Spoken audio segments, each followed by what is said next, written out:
most of you probably know me. I'm Fintan Quill, and I work with KX. And I'm joined here tonight by my colleague Nicolle Eagan. She's from Buffalo, so if you've got any questions about the best wings in New York City, she's your lady. So we've got a few things to go through tonight. So we'll go through some stuff, and then we'll take a little 5-minute break, and then we'll go through some other stuff. Which is quite an interactive environment tonight. So if you want to move on to the slide, Nicolle, please. First things first is we basically redid the R API. I'm going to say or, depending on if you're from Dublin or anywhere outside of Dublin. So basically that's now available on our GitHub repository, and we basically fixed a lot of bugs that were already prevalent, and we've done some renaming. So what was formerly called QServer is now called RKDB. And then it's also available as a package via DevTools, so you can just do it directly from DevTools. And we're actually looking at, and we're almost in to be approved for actually releasing it as a CRAN package, so you just go directly and do it directly from CRAN. And then we also have embedded R as well, which is basically the formerly R server, so we just wanted to make it a bit clearer which one was which. So obviously the bidirectional support. And we've now added some of the interactive graphics and plotting, where we're going to show you even better interactive graphics and plotting later tonight. And then we've added all of the different user type conversions in. So obviously before it only had a restricted list of the data types were supported, so now we've put everything in. And the code is available on GitHub on this link. And if you just go look for the KX Systems GitHub, you'll find it pretty easily. And it's under the Apache 2 license, and then we also have the documentation available for that on code.kx.com. And then the next slide is something similar, so it's going to be the Kafka interface, so we have to put in some sort of a hipster image in there for the existentialists among you. So basically this supports multiple clients, publishers, and subscribers, all in the same process. And so it uses a multi-threaded C API under the hood. So this has all been written from scratch, and so it's bi-directional, unlike other Kafka APIs. And you can get the detailed message decoded and delivered, and you can get metadata, statistics, errors, and all exposed.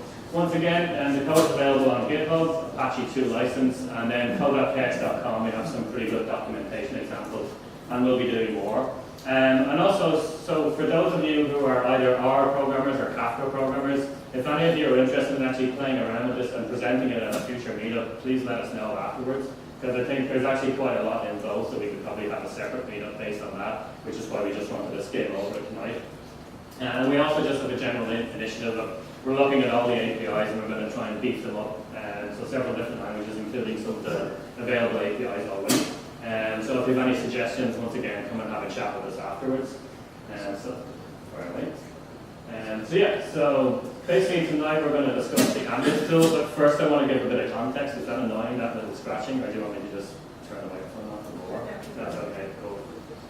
So basically we started off, we found that there was a blogger doing this New York City taxi data demo a few months back of various different technologies. It was an open benchmark, so we thought it was pretty cool, because we do some benchmarking already, but we do it with the staff benchmarking, which is the Security Technology Analysis Center. It's restricted to finance. It's pretty cool because it's an independent benchmarking, but unfortunately we and another company are the only two database companies that have done it, because all the rest of them are not very good. So basically, we went along, we saw that a lot of people had done this benchmark already. There was an independent blogger who had done it, and we just thought, well, we want to get in on this game, we can take on a lot of these other pretenders in the market, as it were. So basically, the data is all freely available from the New York City Taxi Limousine Commission website. It's data from 2009 onwards, and it includes actually lit data now, I believe, as well. And it's all in CSV format. Well, it's actually gzip CSVs. And so we used the named pipe, and we actually just piped the data in, so the feature in 3.4. And it's about 1.2 billion records in total. And so in the data set, it's pretty simple stuff, and not too many fields. So it has geolocation, so you know your lat long, and so where the trip started, where the trip ended, and the fare, the tip. So you can tell Europeans from Americans. And then the distance information, along with timestamps as well. Next slide, please. So overall, then we obviously ran the benchmark ourselves. In KDB, uncompressed, it's about 450 gigabytes in total. So not particularly large, but still, you know, we're trying to do apples-to-apples comparisons with these other database technologies. So let's play them in their own game. So it was run on the Intel Xeon Phi and version 7210. So I think it's 64 cores, and not too fast cores, about 1.3 gigahertz. I know the later versions that are coming out are about 1.7 gigahertz.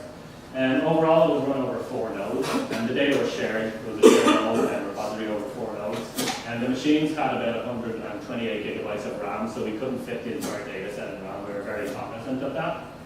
So there's 4 threads per core, basically, and we actually found when we did the testing, it was around half of that we actually kind of utilized as a sweet point, because otherwise we were just getting too much of a context switch overhead. I don't know if this is me. Yeah, push it down a bit, sorry.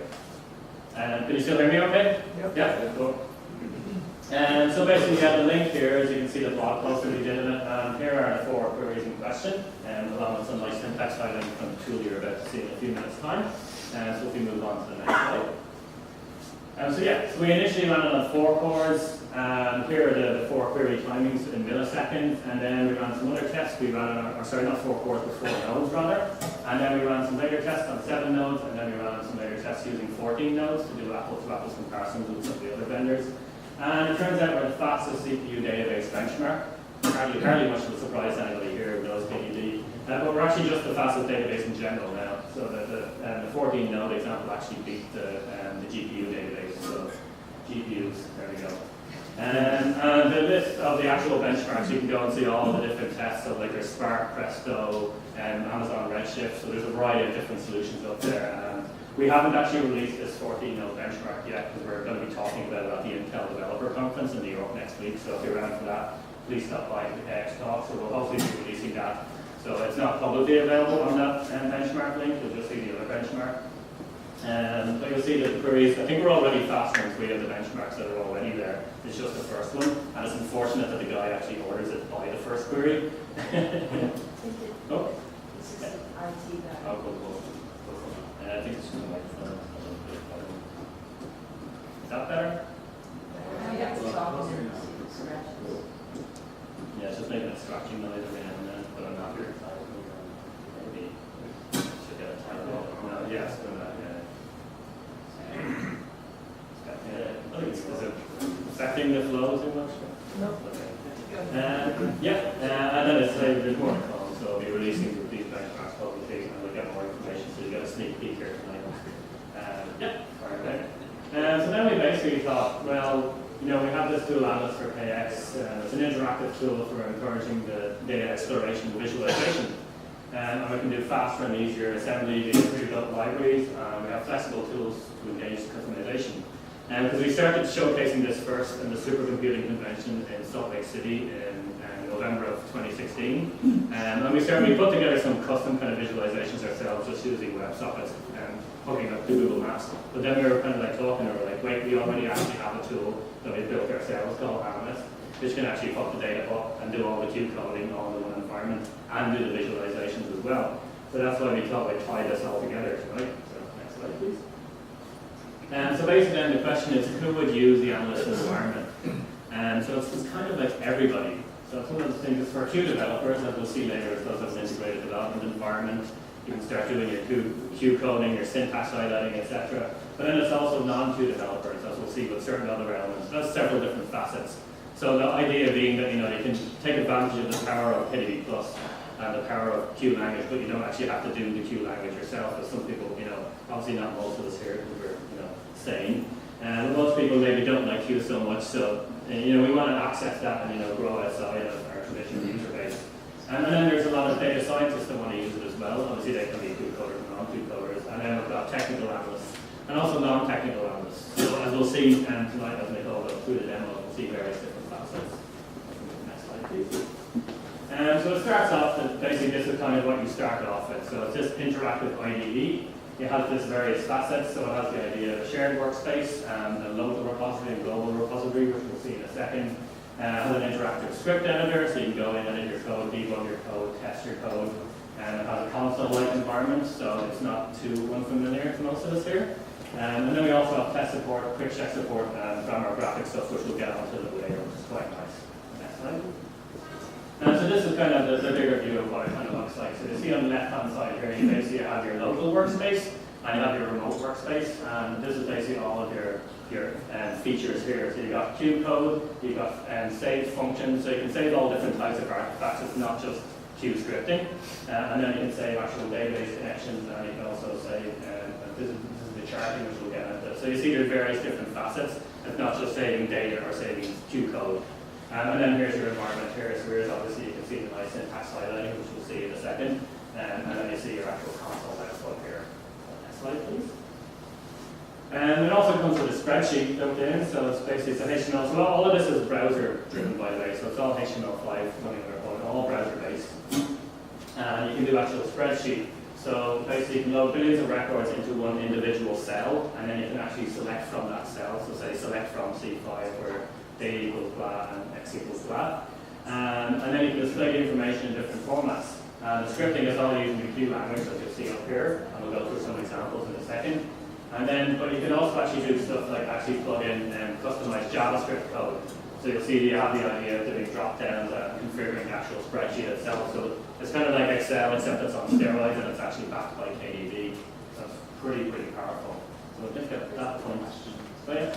Is this an internal server? I mean, they don't have to be connected to the internet. You do, yeah. So this is all server-based and browser-based. So we have a server running in it as Apache Tomcat. But actually, we do have a build available for Windows as well, so it could entirely be built entirely within your infrastructure. Okay, so it could have internal... Exactly, yeah. From if you're on Windows, yeah, you can do it entirely, yeah. And we don't have a Mac build available, but, you know, we'll get there. So I guess at this point, I'll actually hand over to Nicolle. We'll actually go through some of the tools, and then we'll take a break, and then we'll go back to some of the other components on it. So I'll turn off my light so that I'm going to try it. Is this on? Oh, now it's on. Okay. I'm going to try this microphone, and hopefully it works out better. So great. So when you first log into Analyst, and it's not up here, and that's yeah, I exit out.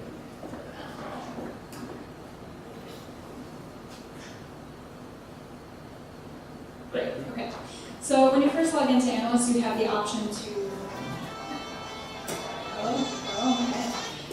to create a new KDB process or attach to one. So if you have an RDB running in the background, you can attach your workspace to that RDB, and you can also choose the slates that you would like to use.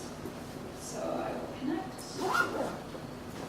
and all of your workspaces that you have available will be listed here. So from here, you can also create new workspaces or delete workspaces as well. So when you log into Analyst, this is typically what you'll see. Everything that you do in a workspace will be saved, so you don't have to worry about like copying things to a file as backup. Everything's saved right in the workspace. As Fintan mentioned before, we have the remote option, which lists all of your repositories, and all you have to do is right-click and hit load to load a repository into your workspace. Your workspace is basically comprised of your repositories and everything in them. For instance, I have this demos repository, and under that I have a module, which is basically a namespace, and then everything in that namespace from my visuals, which you can see visuals here, which is pretty nice, all of my functions, my key scripts, table transformations, which I'll talk about a little bit later, and then spreadsheets as well. So just load some data in really quickly.